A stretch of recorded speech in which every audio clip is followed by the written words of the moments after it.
the Lion type pick would maybe make sense, but they go Visage, 5th pick with the Drow Ranger. That's weird. Okay. That is not unexpected that they picked it up, but a little unexpected that EP left it in the pool that long. Yeah, by that point you're just like, oh, okay, they're not going to go Visage anymore. If they wanted to, they would have picked it up already, but... And this is a nice happy medium between that Shadow Shaman and Dazzles I was talking about. Not that Visage will have much sustainability, but a little more combative than that Shadow Shaman. And the Familiars give you a potential way to go and chase down the sniper. You fly them over the trees, get the first stun, and that can be all that you need to just having lock somebody down. Here that can build Solar Crest. So sniper is going to be whoever's your frontline kind of high ground sieger, your Drow or whatever. In this case, you put the Solar Crest on them, and suddenly the sniper's not as bothersome to that hero. So I could see it working quite nicely. But it's a really good point. CDEC, they still got a draft that could win this game in 20-25 minutes if there's any mistakes from Energy Pace, any big mistakes from Energy Pacemaker. I do like the lanes from Energy Pacemaker, though, or at least I'm assuming it's going to be. I really like the Leshrac Sankin lane. I think Sankin just be off lane with Rubik Lesh roaming together personally. Yeah, that was my initial thought as well. The Sankin Leshrac lane is just, it's got a strong dual stun, but I just don't see that being a dominant lane against a tri-lane with Drow Ranger Aura. And look at this, XZ already starting out with the All-Ohio strats. Buy the wards, TP in, and a very interesting spot to put that initial observer right in the mid lane, and certainly a sign that we'll see some aggression out of CDEC to get things started. All right, well, here we go. First game of the best of 3 between CDEC and Energy Pacemaker. It's going to be a classic Drow Visage strat. Classic indeed. I like the EP draft, though. I don't know. Really? I don't think they... by no means do I think they've outdrafted CDEC, but I think they've got the right kind of draft to deal with it. The Sanking pick, the Sniper pick, both heroes I think that could be suitable for dealing with what CDEC have put together. Yeah, I don't think EP have a huge late game advantage, but I think this game will get a lot easier if they can live past that 25-30 minute mark if CDEC can't break high ground by then with all of this pushing power. So the onus is definitely on the Radiant side to keep the aggression up, keep this game high octane, and do as much damage early on as they start to reach that power curve. We could see an early first blood, potentially. Both teams kind of dancing around in the Radiant jungle, but not yet finding the way to initiate. Sand King goes around the backside. Only a stun on 1, but aggressive. In some trouble. Leshrac with a stun on 3 as well. It looks like it's CDEC that's on the back foot, but no, Sand King gets low. He's the first to fall. Aggressive gets the kill, then goes down to the sniper, but it's not over yet. Rubik isolated and on the run. He's trying to fog in the trees, but hey there, ho there. Gardner's on the other side. It's a 2-for-1 as CDEC find the advantage. Wow. Sand King missed... he hit 1 hero with the stun. He was trying to go for, I think, 2 heroes with it. Should have probably just gone for the Wind Ranger, who was the most out of position, because he went for the backlines, and no one else could get to the backlines apart from a Leshrac stun. Yeah. Rubik hit a full hero stun with telekinesis, but didn't even matter. Yeah, though Lesh had a 3-hero stun on the Split Earth as well. If SK could have connected on 2 or 3 heroes there, that would have been a lot different, and EP, I think, would have found the advantage. Now, Sniper did get one of those kills, so that makes his life in the mid lane just a little bit easier. Sniper versus Wind Ranger here won't be... It's a probably kind of even matchup between the two. I think Wind Ranger even has a slight edge as far as being able to harass a lot, and that's why that ward was planted there. There it is. XZ snipes the courier with the help of that mid lane warder. Yeah, no cargo, but that's a victory right there. 1 minute in, no courier. That makes this sniper's life now very difficult. And he's going to hang out in the mid lane and actually rotate through. They can have a kill here. Shackle Shot will connect. Old Chicken on the run. A TP rotation is on the way. They will not commit for the kill. Oh, it's just off the mark with the power shot. Rubik telekinesis Shiki back. And that could have been dangerous, actually, if Old Chicken got reinitiated on. Now back to the bottom lane. It's a kill on the Leshrac. There's action all over the place. It's an aggro tri-lane from the Dire side right now, and it will kind of backfire, at least thus far, as Visage picks up a kill. Drow Aura, man, in the early game, that's only like plus 8 damage or something at level 1, but that's 8 damage. That's enough. That's going to help just give all your lanes a bit of an edge, or 6 damage even less. And yeah. Oh boy, that's where the Sniper's taking that little bit of extra damage from every right click at mid lane. The Prophet TPing in to harass him as well. Yeah, oh boy. A great read from CDEC as well. As soon as they saw that Rubik TP, they got a lot more aggressive. That's when they started pressuring the Lesh, and of course, in a 3v2 scenario, they've got the advantage. But EP, an early smoke utilized here by their 2 supports. They will leave the Sand King by himself in the off lane, and they'll rotate mid. Looks like they want to put some pressure onto Shiki's Wind Ranger. Not going to be the easiest kill. 2 level 1 supports. They'll have a shrapnel or 2, but this is all it's going to take is maybe a TP from someone like a Witch Doctor with cast to turn this one around, or at least keep the Wind Ranger alive, it feels like. Yeah, very ambitious rotation here. The Nature's Prophet could be an easier gank, but the positioning in the lane is not going to make that possible. He's hugging that tower, and there's no easy way to really wrap around. Looks like we will have a quick pause, though, as Nature's Prophet needs something. Yeah, and I think Wind Ranger was the hero they wanted to go for, but now it's like, well, the lane's pushed up too far. Shiki's positioning was close to the trees on the south side, so you weren't going to kill him. So they'll change direction towards top, but this is not the kill they want, and it's not even a kill they're guaranteed to get. It looks like Rubik's trying to just hope for a courier snipe of his own, but this is very just ambitious play from the two dire supports. And this is costly as well. When you have two roaming supports that are out of lane, not getting experience, that means the Sand King's getting zoned out. You see how far back he is in the lane trying to block and just get a little creep-equilibrium going his way. He can't really farm, can't really get the experience that he wants, and these two supports will also be very underleveled. It looks like they will not find the courier too easily. Coming out now, but it's about to be 3 minutes, so they could upgrade it. He's keeping it on the south side as well. This is... Yeah, he's well aware. Yeah, look at this positioning. They know exactly what's going on here. He's not even going to... He may not even send it out further. He may meet it like back near tier 2. No? No, he's brings it out with the creep wave, actually. I like that move, too. Yeah, I guess feeling a little more safe knowing it's past 3 minutes, you can be perhaps a little more liberal with the positioning there. So now they rotate up top. XZ takes the Shadow Strike from Fan. Now they move in. He's trying to hide the tree line. Can they find him? He TP's out. That was a smart play. Queen of Pain gets that aggro on you. You know those extra heroes are coming on in. And now bottom lane, they go in Sand King, who will be forced to Burrow Strike away. He's getting some okay experience out of this lane, but that's about it. Yeah, 3 last hits, level 3. I guess not too bad given that he has been left on his own.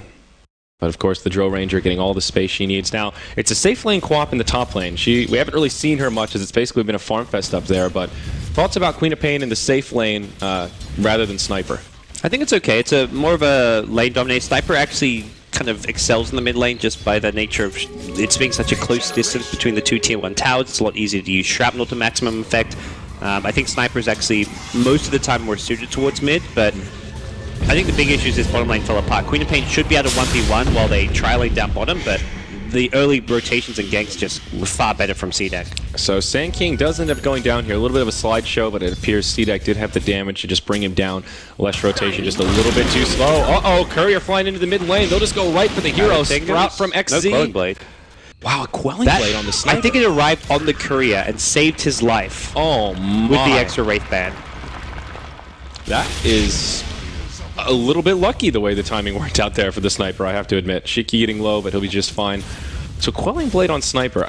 Do you think this was picked up to help him farm or for those exact situations to be able to break through a Sprout? Combination, but yeah, it's mostly the Sprout. He wouldn't get it if there was no Sprout in play. That's exactly what I was kind of getting at. So. It's going to help him last it at the same time, but you just go 2 to 3 Wraith Bands if there wasn't a Nature's Prophet. But I like that little play, though. We already see it coming in handy, so very nice. Joe Ranger, level 4, halfway through, and looks like a pretty defensive build here. No Frost Arrows, just the 2 value points, and I believe she's put the others in stats instead of holding on to them. Yep, 2 in the early attributes, so just trying to beef up and be a little beefcake. Yeah, this is your kind of early to mid-game drought push. You just mass stats and get a couple more points in aura later on, but yeah, this is going to be hard to deal with CDEC's good start. The other thing is once Joe can kind of rotate in the jungle, maybe pick up a Morbid Mask, that's when Visage takes over the lane, and then you've got a Visage, you can hit a fast level 6, get a fast Medallion, and from there you have easy Roche taking potential and just have the Medallion on your side as well for pushing as well as team fighting. Queen of Pain, now level 6, so she could start moving around a little bit if she so pleases. With the safe lane co-op, I feel like the rotation timings are really key. There's value in staying in the lane to farming that Orchid if you're getting close to free farm, but at the same time, you want to utilize that ultimate kind of as much as you can early on. That's why Queen of Pain has picked up a TP, but you've got to wait for like a dive to come your way or see an opportunity because they haven't got the Rubik Leshrac kind of your initiates. Maybe they'll go for a smoke gate at bottom and then Queen of Pain TPs in some backup damage, but so far the support hero for EP has not done much. When you have a Rubik Lesh, you're hoping for some early ganks, some smokes, some early pickoffs, but they haven't been able to find anything with them. Things slowing down a little bit here. Only 6.5 minutes in. 4-1 as CDEC have found the hero kill advantage, but it looks like the farm distribution is actually pretty even here. The Sand King has now found himself 14 last hits. He's rotated into the jungle, if I'm not mistaken. And level 5, 3 points in the Sandstorm, 1,000 gold. At this rate, he'll have a Blink Dagger at a pretty decent timing, probably around that 9-10 minute mark. Yeah, and I think this is the right move. You want it. His Blink Dagger is going to be key for stopping pushes, for breaking the distance against the Drow, and just finding kills. It's going to be like the Sand King, Queen of Pain, ganking duo, while the Leshrac maybe farms a bit, the Ruby kind of joins up with them. And I think if they can get that Blink Dagger on SK as close to the timing when CDEC wants to start 5-manning, the easier it'll be to defend. If you can have an Epicenter Blink Dagger ready when those first Tier 1 towers are going down, you can very quickly cripple that push and start getting some momentum yourself, especially when you look at all of the other team fight abilities that EP have with the Sonic Wave, the Shrapnel. There's a lot of potential here for EP as this game is unfolding, and starting to feel a little bit better about this draft and their ability to defend the push. Yeah, if they hadn't had such a bad early game start, it would have been looking really good, but Wind Ranger at mid has not had an easy time against the Sniper. They're kind of breaking even on CS. The two carries on par with each other. And exactly even, actually. Kind of a rarity there. Yeah. Nature's Prophet isn't getting too much in the way of farm. You wouldn't expect that. And this is a Nature's Prophet who's likely to go for those more utility items. As mentioned, items like a mech has picked up treads just to tank up a bit, be able to gank and push with the team. But I think it'll be like a treads, Magic Wand, mech kind of build. Now, I do really agree with you that I think Nature's Prophet is best suited to carry the mech this game, but they do have this issue that he's not a hero that can farm very well. His impact has been, well, he can farm well in certain cases, but in this game he's not able to because he's been so active in other areas. He's been putting pressure on mid, he sniped the courier, and he will not have a very timely mech, whereas if they had a Viper mid, they could have a mech completed coming up just about now, maybe in another minute. So kind of delays when they can start this death ball. Well so you would think, but they're going to have a go at it. I think they want a death ball now before the Sanking Blink comes up. They say, look, we can get at least a couple of towers, and then once the Sanking Blink's there, maybe you have to go back and farm that mech. But Tower Gold will help accelerate that mech timing from Nature's Prophet. Very true. That's a great point. They will find the kill on this Tier 1 tower bottom, and the last hit did go to the Drill Ranger. So finding some efficiency there. They'll continue on pushing. I think EP may want to react to defend the Tier 2, though it seems they're also trying to split push the top. And Sniper Lesher here, that's some great counter push with Shrapnel and Lightning Storm. They've done about half damage to the Tier 1 tower up top, so not too bad. And just no initiation, so there's no way to punish Leshrak just running forward, throwing a Lightning Storm out, unless you can hit a crazy shackle shot on Lesh, which is not easy to do and something that Lesh can play around. You're unlikely to be able to prevent Lesh from just continuously spamming out the Lightning Storm. Yeah, another good point. But CDEC, they'll just go back to farming. Happy with a Tier 1 tower for now. How close is the Sand King to his blink? He's got to be just a couple hundred gold away at this point. Wow, 200 gold, and after he kills these centaurs, he's just about there. This is a great timing. Yeah, he's going to be a happy camper. And level 7 as well, so has the levels to go with it. And see Fan pick up the point booster. Definitely an Ag. This is against the constant push, you want to have the Ag Scepter. So most importantly, you'll have the short cooldown, because otherwise they push around the cooldown of Sonic Wave, much like you do a Tidehunter Ravage. You have a break-even fight or you lose a fight, but hey, Sonic Wave from cooldown would just go right again, and it's only 2 minutes where you don't have a Sonic Wave. Yeah, I feel like almost every game I've seen a Queen of Pain this qualifier that I've been casting, there's been some sort of discussion or debate about Orchid versus Aghanim Scepter, and the Aghanims has just fit this qualifier so well because there's been so much of this early death ball and pushing strategy. And whoa, definitely agree. Courier almost goes down there, but XZ can't quite finish it off. Close call. He picked up a road. Maybe go for an Orchid this game. Not convinced it's an Orchid game. We'll see what he. So if he does go for the Orchid, I still feel like the mech is core for this team to achieve the goals that they need to. So who does that open up to be the mech carrier? Perhaps the Wind Ranger? It could. I would initially think that that's a Force Staff from that Ring of Regen, but yeah, maybe it's the beginnings of a mech. Well, yeah, it could be either, I guess. But yeah, I like the 4-staff Wind Ranger you're mentioning. Oh, yeah. Feels like an item they do need. But here we go. Sand King with Blink, picks up a smoke immediately. He's going to look to start getting his team some momentum. I'd like to see maybe even Queen of Pain join up. They've given the safe lane... Oh, the Queen of Pain's going to stay in the safe lane for now, but that just gives you that little extra assurance you're going to get a kill. If not the Queen of Pain, you need to go with at least one of the two supports, like the Leshrak, and it looks like that's going to be the plan for Sand King Lesh. Fan's been farming very nicely and also getting a lot of experience. Level 9 from all that safe lane time he's gotten. Sand King with level 3 Burrow Strike, smoked off with Lesh. What level is the Lesh right now? Is he up there? Okay, level 6, so he's got 3 points in the Lightning Storm. This is pretty big. They'll bump right into Shiki. There's a ward down. They see him. Stun into stun. And they even channel the Epicenter for this. They get the kill on the Wind Ranger. They had to. Unless Queen of Pain blinks him with the screen. Queen of Pain going to blink and get sprouted up, and maybe in some trouble. That's a long cooldown on Blink, even at level 3. 2 seconds. 1. Will he get out? Yep, he barely blinks out in time. And Lesh ends up falling, though. Unfortunately for the Witch Doctor, he didn't get any bounces on the cask. Rubik will fall as well. Ends up being a 1-for-2 trade. The two supports that started it off and secured the kill on the Wind Ranger will end up in the grave. Yeah, a bit of a...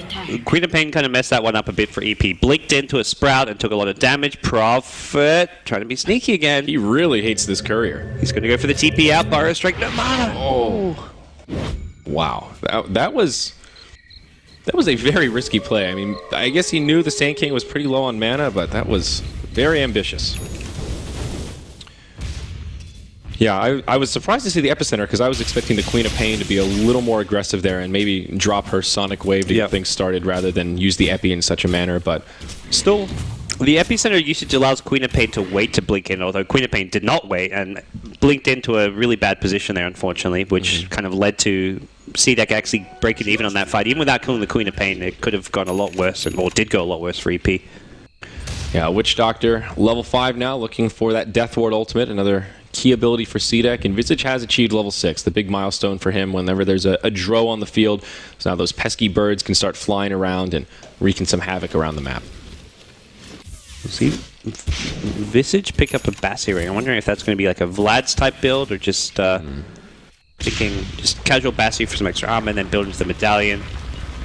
But CDEC going to keep on 5 If they don't have an Aquila, then just picking up a casual Bassi is definitely the right way to do it. Old Chicken, he's in a lot of trouble. Familiars set it up. Easy shackle shot. And Shiki gets a kill. This will transition into a tier 1 tower push. Gardner there with his Voodoo Restoration, keeping everyone topped off. And now we're seeing this 5-man start to snowball. Oh yeah, the Sniper Dead I think means they get 2 towers off of this, or possibly like a Roshan, but they're going to go for the tier 2 mid with Focus Fire. Okay. They'll at least do a lot of damage to this tower. They force out the Glyph straight away. Shiki tanks it up as the creep wave gets there, and yeah, there you have it. 5 heroes in the middle lane. EP starting to rotate over. Sniper will be up in about 10 seconds, but not soon enough to save the tower. In a good position with the Epi, but CDEC, they back off just in time.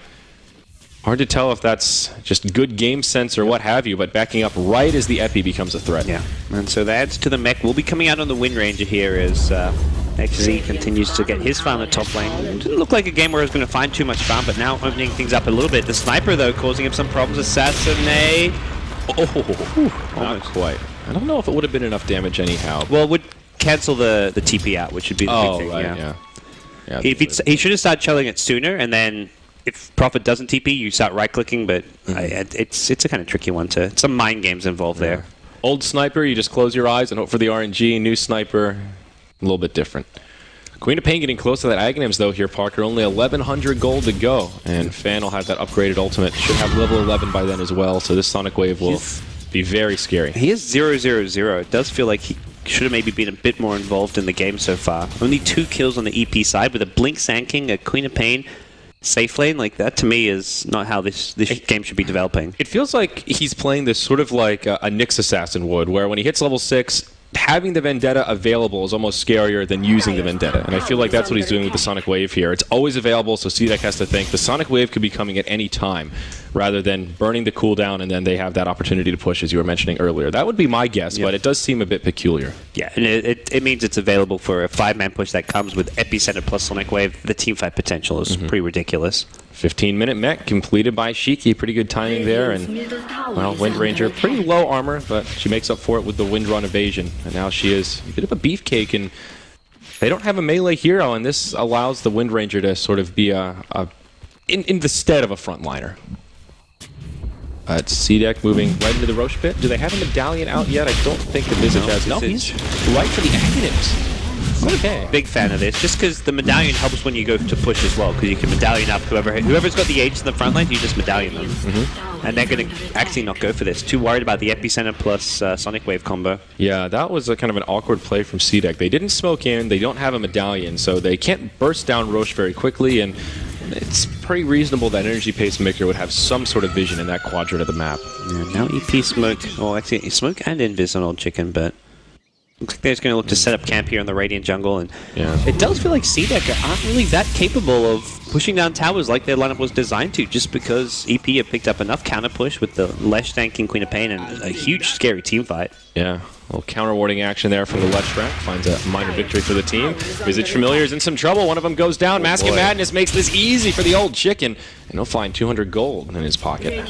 No Familiars for another 45 seconds. Yeah, they're the top tier 1 tower, which is maybe an okay trade for their Familiars, but... Visage will get the last hit, so that gives him a little boost towards that Aghanims. Now, the Aghanims rush was really that classic way of playing the Dro Visage. Just get that extra bird out on the field, and it gives you that split-pushing power. But it feels like on this patch, Solar Crest is just too good to pass up. We've seen a lot of Visages go straight into Solar Crest and then transition into the Ags because it gives you so much pushing power in its own right. you've got a pure physical damage lineup because of the Drow Aura 5-range hero, you've got Death Ward, etc. Your only magic damage is coming from Soul Assumption and Power Shots, so it seems like having a medallion for offensive purposes, for defensive ones when pushing, for Roshan is just a no-brainer, so... Yeah. And the Solar Crest as well, fantastic. Prophet not going for the Orchid, but instead the Blade Mail. This is another kind of a classic build. We don't see much Furion these days in general. This is a great combative, gives him a lot of really good stats. The great thing about the early Blade Mail is it's value town in terms of the stats it gives you without that recipe upgrade. So you're going to build into BKB, and this is where you say, okay, our lineup, we got to push really. I mean, you can kind of go late game with Wind Ranger, Drow, Nature's Prophet, but the team fight, you're going to get outclassed in until you have BKB. The Nature's Prophet gets Blade Mail, which is, while not a BKB, works in a similar way where people don't want to use their Epicenter into you if they're going to take all the damage back through Blade Mail. Yeah, that's a really great point, actually. But speaking of the Epicenter, they jump on Shiki. The upgraded Sonic Wave debuted here at the 18-minute mark. The first one we've seen from Fan. He gets on the scoreboard. And only a 40-second cooldown. Happy to burn it here. Visage Familiars flying overhead. Blink back from the Quap. And she'll be just fine. Nice little setup there from Energy Pacemaker. Energy Pacemaker just seems to be the ones in control. I mean, they're down 4 kills, but CDEC, considering how many early kills they got, have not been able to take anything beyond Tier 1 towers. Although they may be able to find Lesh here. Hasted aggressive. Yeah, that's a dead Lesh. Nothing he can do there. Just a Lesh, although if they get the sniper, that's a big one. Now there's another one on the way to try and support. Can Old Chicken find the jukes in the trees? He's trying to fog, but there's your clear vision.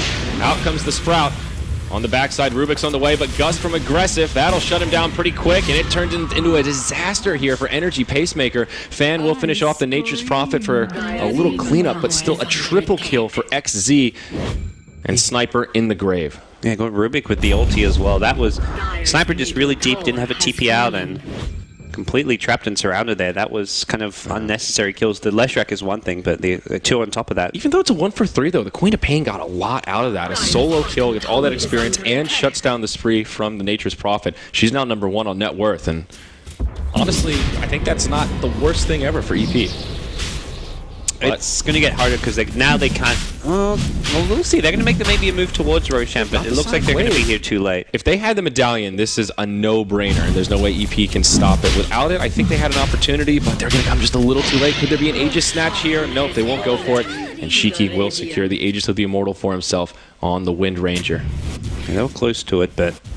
Yeah, that's just where not having a medallion there seems really foolish from CDEC, but they didn't get punished. Unnecessary risk from CDEC, I would say. Yeah, like you said, they don't get punished this time, but works out. So Visage getting close to his Aghanims, about 1,000 gold away. And what's Garter working on? Is he rushing at Aghanims himself, or has he been forced now? The Witch Doctor.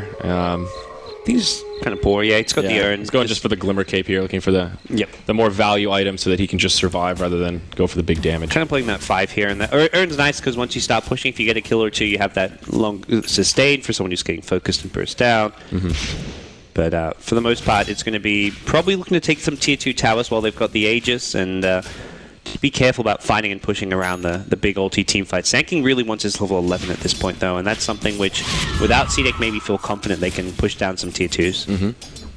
They're starting to group up towards the mid lane here. All Tier 1 towers are down. There's only 2 Tier 2 towers remaining. They took out that access point in the mid lane, and thinking about it now, that probably did make things more difficult for EP in terms of contesting that Roche. They had to TP to the bottom lane or run, and of course there was the ward on the high ground. So if you port to that Tier 2 in the bottom lane, you get scouted out straight away. Now CDEC will rendezvous in the mid for a smoke, and it looks like the rotation will be straight into the enemy jungle. Yeah, they probably want to get down that deep cliff ward and just gain map control as well as push the Tier 2 tower. Like, take a fight, push the Tier 2 tower, but bare minimum they're going to want to get down a deep ward here. And yeah, they're even pinging it out here, saying let's put down some wards. There's a sentry, but preemptively sentryed. I like that. Without vision, they're not going to maybe get that D ward right away. I guess Queen of Pain, Sand King, someone can blink up there, but we'll see if they have the window to do it. It looks like CDEC are pretty comfortable, just stocked up in the jungle for now, clearing out the neutrals and hoping that someone on EP will make that fatal misstep to venture into their own jungle looking for some safe farm. Yeah, and this top Tier 2 tower is pretty much impossible to defend with the high ground ward for CDEC, so... I think CDEC are pretty suspicious that there could be some vision up there. They're trying to bait with the Nature's Prophet, and Dire Team do not seem to be falling for it. Instead, they'll make the right call to just split push the bottom lane and find a tower of their own, making the best out of this situation. Yeah, So CDEC can either just go for the high ground push, or they're going to come back and defend. They're not TPing back right now, which means they're going to look to push high ground. They're going for it, baby. They're going to look to force TPs back, or ideally get racks here, but there's no real guarantees that's going to work out. But they at least want to force EP to commit all 5 heroes back to defend and stop the split push at bottom. Oh, Treants on the high ground. We'll get a little bit of intel, and all of EP rotate back. So they do achieve that, and like you mentioned, they see the rotations and head right back to safety. Yeah, Visage did a really good job that fight, using the familiars over the trees where the Sand King was kind of hiding, ready for a blink epicenter or blink just a blink burrow strike. So nice bit of play there just to make sure they don't get caught out. But they forced the five rotations back to base, or I guess maybe 2. There was only 2 heroes split pushing bottom, but that just opens up the map for CDEC now to go back to farming, get a few more core items, and really start getting ready for that high ground siege, which they probably feel like they're just not quite ready for item-wise to go for. Yeah, absolutely. They are getting there, though. BKB now completed on the Dro Ranger. Shiki closing in on that Aghanim, just a couple hundred gold away. And they've even got a Necro Book now on the Nature's Prophet. So the big items, the pushing tools, are starting to come out onto the field. Sniper, still not that scary. Mask of Madness Yasha, not a bad kit, but still needs a little bit of me time before he really gets that critical mass. Now they're going to swing bottom, so go for another tier 2 tower. They don't have the ward up just yet anywhere near the bottom lane, and it looks like EP may consider defending this one. Level 11 on Sand King's the big thing, but we've seen it's kind of hard for Sand King to find those good positions in trees to get off a good epicenter because of the familiars. And that's going to be the key thing for CDEC, is just constantly scout out trees with power shots, with sprouts, with familiars to make sure they don't get caught by surprise by a Sand King. You can see here even aggressive, just swinging through the trees to make sure nothing fishy is going on. Yep. Of course, they see the Sand King here get scattered out by the power shot as all the minions start to move into the tower. The Aegis of the Immortal will be expiring very soon here. I think it's less than a minute until that thing's down. Shackle shot on 2, though. Leshrac taking a lot of damage. Gus to follow up. That'll be the end of the Goat Man. The rest of EP just back up towards the base, and they cut their losses and say, we just need to hold the high ground, gang. There is no buyback available on the Lesh, so if CDEC wanted to force the issue here, they could have a window of opportunity, but they will not go for it. Instead, they make the safe play, happy that they've now taken out all of the outer towers. Yep. The Aegis, I think, expiring kind of soon as well, so that's something they have to be wary of. 10 seconds. 10 seconds. So from there, they're about to pick up scary items. So Ag Scepter on Wind Ranger, Prophet's going to get close to his Necro 3. They'll 5 minutes till next Roshan's quite the wait for them, but I think they can just use that 5 minutes to just farm up that next item or two. So here we go, gank top lane. They're going to blink in with a burrow set. Queen of Pain throws the ultimate, and XC will go down. Not the biggest deal, because they just had expired anyway, so they weren't really looking to continue pushing. Old Chicken barely lives on just a sliver of HP. There is a buyback available on the Nature's Prophet. Of course, he could just TP on in, so there is still maybe a chance that CDEC can make a play here. Very aggressive free position. chip damage with Sniper healing at the fountain. They know Sniper has to go back and heal, and he was so low that was just free damage on the tier 3 tower. Yeah, gets it down to about half health. Now an E-Blade, second item on the Queen of Pain. That is a rarity, especially given that the ultimate is now pure damage. It doesn't really play that nicely with the E-Blade. I guess saving teammates against physical damage, but that's a big investment. That is a really... I'd love to hear the stats on how often that is the second item on Queen of Pain. That's... I don't think I've ever actually seen it. Aghanim's E-Blade, have you ever had the pleasure of seeing that item trajectory? I've seen the much later E-Blades. Like the Ghost Scepter's second item is fine, but upgrading it to the E-Blade seems kind of peculiar. Would have liked to see maybe like a Shiva's Guard for the physical damage picked up by the Queen of Pain. Also gives a bit more AoE damage, some slow as well. I think Shiva's might have been a nice little pickup, but... I feel like there's something I'm not seeing here. There's got to be some kind of additional synergy that is just not come to light. But most of their damage is magic damage. The Sniper, they only physical damage on their side. So use it on the Wind Ranger, the Nature's Prophet, and you can blow those heroes up a lot quicker. The Dro, unfortunately, has a BKB, which makes the Dro not the easiest or best target to go on. I mean, Aghanim's into Orchid is still a very viable build on Queen of Pain that we see pretty commonly, and it can still lock down that target. I don't think the Orchid would have done much this game, though. Like, there's not many good targets to Orchid. You can maybe stop something like a Witch Doctor Death Ward, but at that point you can just get a Yule Scepter or something. Yeah, but even just for locking down the Wind Ranger so she can't try to Wind Run away. Dro already has a BKB, so I guess not so useful there. So yeah, perhaps not. To me, the really appealing item in this game would have been the Shivers. Yeah, I think so. A bit on the pricier end, but I mean, you just spent 3.3k gold on an Eagle song, so. I'd say relative to the E-Blade, it's not really too much more. Yeah, you'll just maybe needed another 1400 for a plate mail, and you're there. Well, here we are. Energy Pacemaker holding up the high ground as CDEC are smoked up as a 5-man squad, rotating through the mid lane, looking for a straggler that may be outside of the base, but they will be sorely disappointed as EP are positioned appropriately at this stage of the game, anticipating that CDEC want to break high ground very soon. This is about that window of opportunity where you want to do it. 30 minutes is a good rule of thumb time when carries start to take over, and Sniper will very soon be approaching that critical mass territory. Well, critical mass is hyperbolic, but big damage. Yeah, I like that he's going Glass Cannon. Just Yasha MKB seems like you're just going to have to be sitting on the high ground defending and hoping that you can kill people without getting jumped on. It's going to be an answer to the Wind Ranger evasion and just allow him to just sit as far back as possible and hopefully stay alive. Yeah, they've got a lot of peel as well. If the Sniper gets jumped on, there's a lot of stuns to follow up. Sand King as well as Lesh and Rubik can do quite a bit to try and make some space for the Sniper if he gets hit. Interesting dust pick up from Sand King. What's he got dust for? He just like flew some dust out to himself. Witch Doctor, Glimmer Cape. There we go. Yeah. Garters picked it up. Pretty scary item in the hands of the Witch Doctor. It's a very similar mechanic as the Lothars with the ultimate, so you can sit there invisible. If there's no detection, then I guess Lesh could still interrupt it, as could the Sand King, but easier said than done when you don't know exactly where he is. And EP just want to keep finding pickoffs deep on the map. It just slows down the push. Even in the Nature's Prophet means that, hey, that Necro 3, which is now online, is not there for the 5-man push of CDEC if you can find this pickoff. But we'll see if it works. It's already worked once or twice on the Nature's Prophet, and that's where at some point Prophet has got to just kind of read exactly what EP are trying to do, which is go for those kills. And yeah, Prophet's walking back to base and will join up with his team later on. It feels like CDEC may just be waiting out the next Roshan timer. They're being very passive right now, and I think they really want the safety of the Aegis before they try and just charge up to the high ground. Of course, they want to find a pickoff outside of the base. That's the ideal way to do it. Maybe they can do it now. XZ comes in. Shackle Shot connects on the old chicken. And Rubik locked inside of the Sprout. Oh, the Sniper's down. No buyback on him or the Rubik. All of a sudden, it is scary for EP. Yikes, yeah, they're going to swing bottom. Necro 3 up and everything.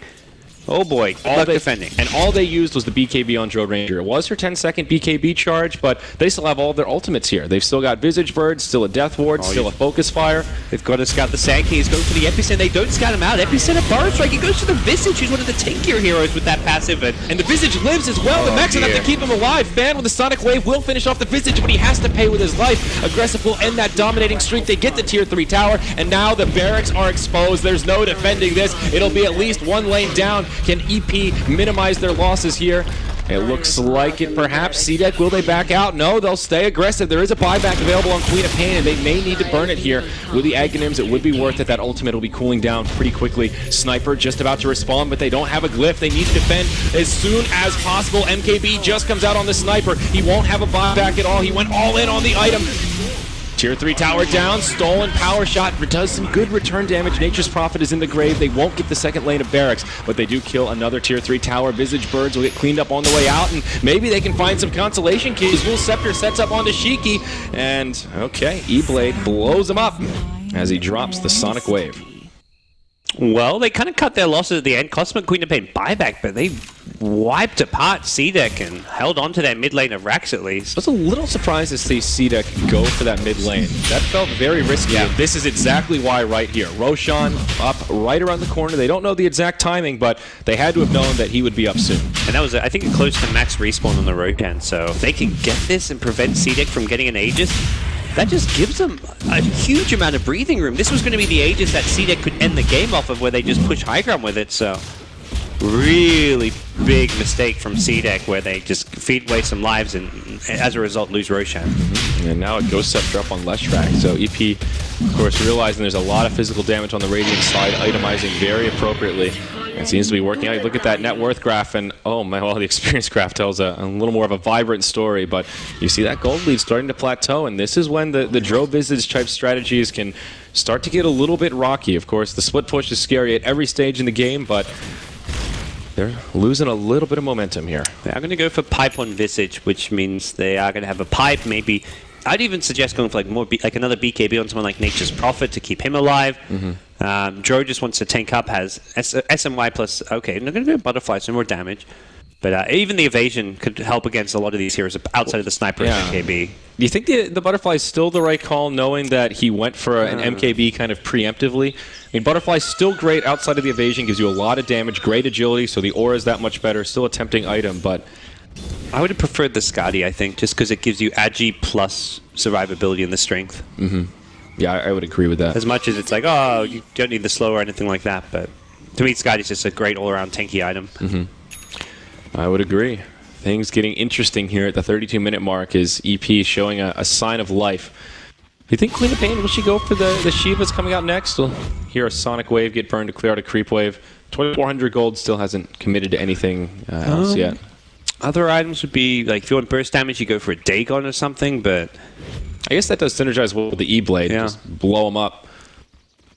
I think the Shivas is the safe option at this point. Sniper's doing enough damage-wise. If Sniper's dead, you lose your racks. And if Sniper's alive, you have more than enough damage. So I don't think Queen of Pain should feel like they're lacking damage. And the Shivas does make things a little bit easier with the Sniper in terms of the other team retreating. You can catch up with the slow. And if the Sniper gets jumped on, then you have some way to help peel and create a little bit of space for him. So Wind Ranger now with a Blink Dagger after her Aghanim Scepter and Gem of True Sight, as well as a Pipe of Insight picked up now by the Visage. Potentially kind of a game-winning item in the Blink, in that all it takes is one Blink Shackle Shot to find the Sniper, lock him down when he doesn't have buyback, and the game can end right there. So I like the choice because they didn't pick up that Lion-type hero. They don't have any good initiation. To break the base, it's going to, at this point, probably take a pick off, and the Blink on Wind Ranger gives them that potential. Yeah, that's a really good point, actually. XC, he could have a BKB coming out pretty soon, 2,600 gold.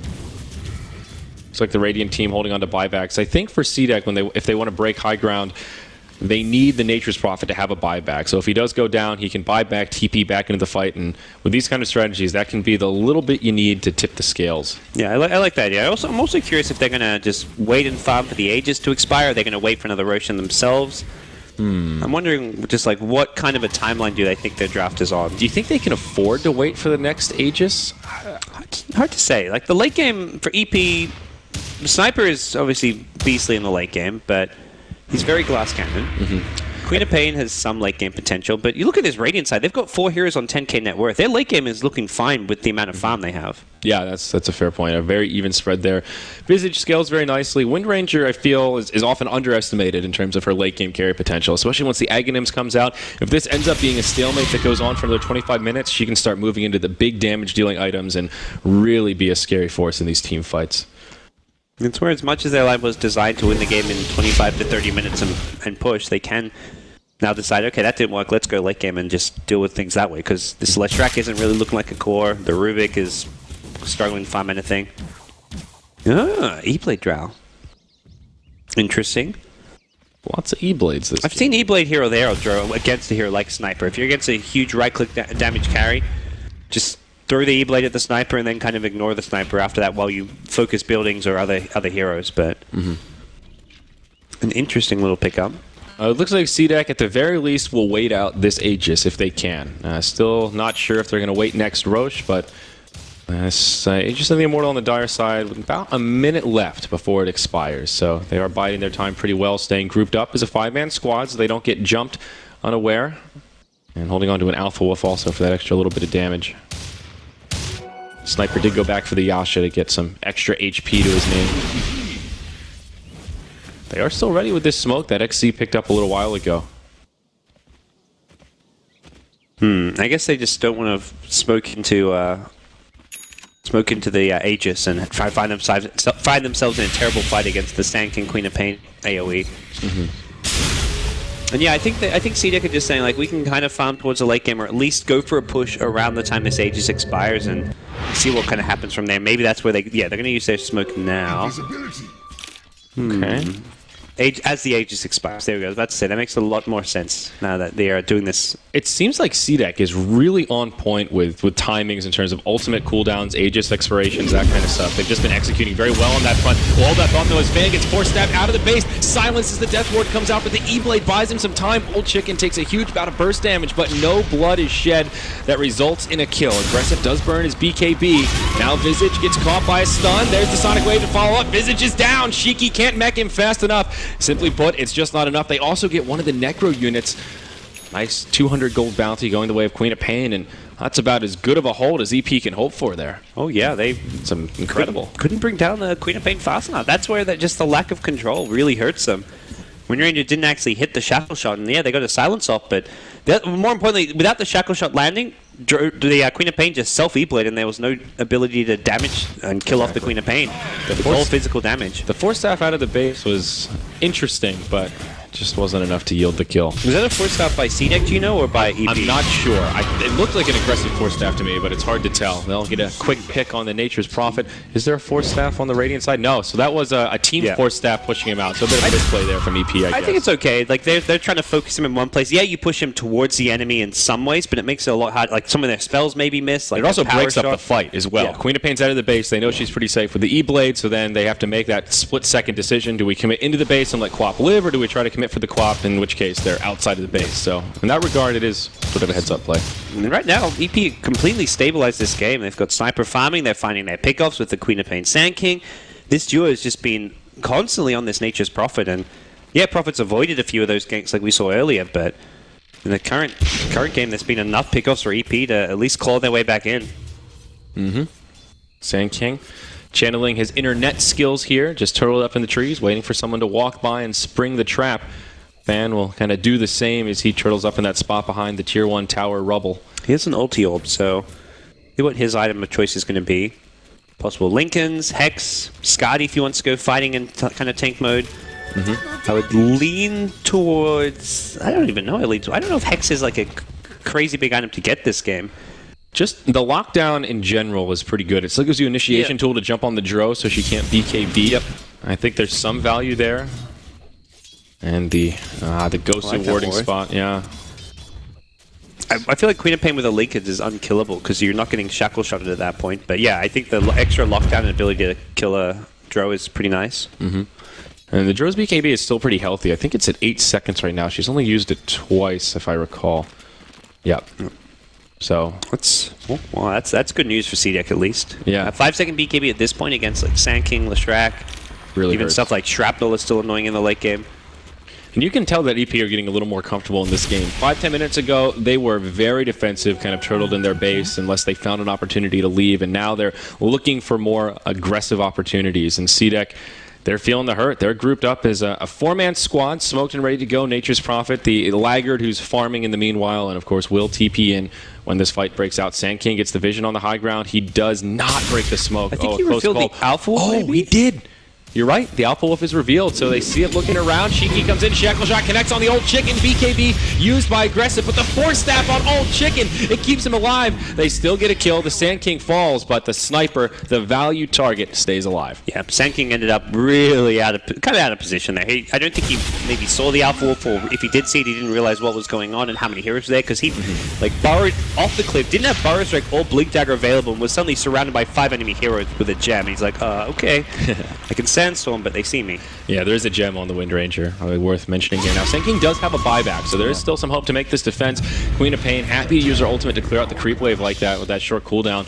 They'll pick off a Visage Familiar, and Sand King will buy back. Not the biggest deal too. Sand King has most of his core items. I mean, maybe he's someone who would ideally like to pick up a Shiva's Guard this game, but it's not going to hurt EP and with their 2 main carries. Queen of Pain and Sniper still doing well. I mean, 40 minutes in, the longer that EP can drag this out and stop CDEC from sieging their high ground, I think the better their odds get in general. About a minute till Roche comes up, and ooh, that's going to be a big one. I'm not even sure who has the better controller out in the Roche. I guess EP have the better team fight, but CDEC the better Roche taking lineups. It's fairly even. It'll come down to positioning and initiation as it usually does, but more items coming out here. BKB completed on the Wind Ranger.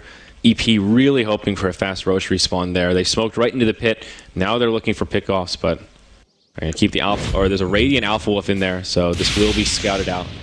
They'll clear it up and claim their territory here around the Roshan Den.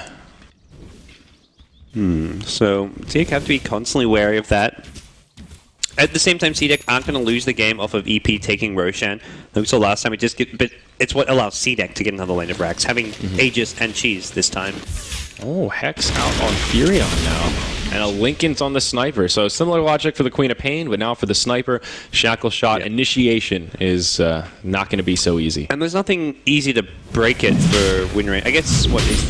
Grave Chill is a spammable ability, but the Visage will never really be in position to do it. You're only getting these Shackles because Wind Ranger blinks in with the Shackle Shot, so... This is where I feel like they need like an Atos or something to have that long range to break the Linkens, but... Look at this, CDEC just busts through Roshan, and Aegis of the Immortal goes to aggressive. He does use a BKB charge to make sure he doesn't get picked off and waste the Aegis, so it doesn't come for free, but victory for CDEC there. Yeah. That's going to allow CDEC to go for another push here, and this is where EP will be truly tested.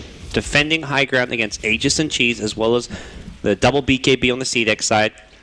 They should be waiting maybe the Drow BKB to come off cooldown, but... Yeah, that's going to be up in about 30 seconds, so they should at least, by the time they get to the base and they're truly ready to go for that, they will have it. It's a late medallion from Sand King. I guess just saying, look, they're about to push high ground, Aegis and Cheese. This is possibly the final push. Doesn't have buyback, so he may as well buy the Solar Crest if that's what he was thinking about. But yeah, it looks like it is. He's moving right to that shop, and Arshi blows. I like this pickup. It's really never too late for a Solar Crest for the most part. A very powerful item. Put that mischance on Drow or Wind Ranger. I could see that. I think it's going to be used more offensively this game. Yeah. I think I guess you put on Queen. Whoever's blinking in, like he himself, not so much, but the Queen of Pain maybe when Queen of Pain blinks in. You can use it both ways. I think it depends on how they want to take these fights. We'll see up top. Sand King comes in, misses the Burrow Strike as Shiki blinks back. Trigger finger there.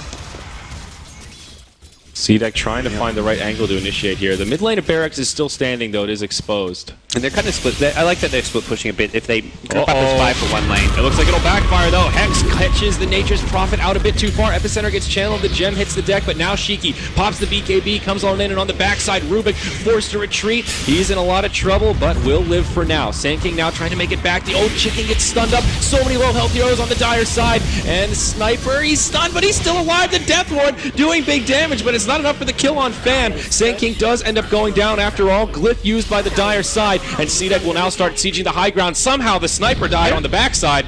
I'm not sure when that happened during the slideshow. By Power Shot, I'm guessing. Is that what it was? Okay.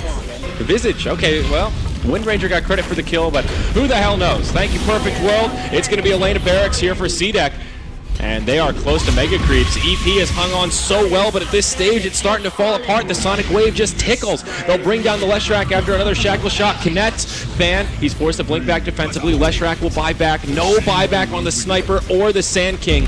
And this is feeling like GG here. CDEC will do it, and that's it. GG is called by Energy Pacemaker, and CDEC will be one victory away from going to the International 5. Yeah, it was a well-played game from EP, though. Definitely, to me, looking at that game, I don't think they were outclassed. They held their own. But CDEC, it's one of those drafts where one or two mistakes, one pick-off, and suddenly everything gets lost. That's the power of these Drow Visage, or just Drow strats in general, where it's so unforgiving.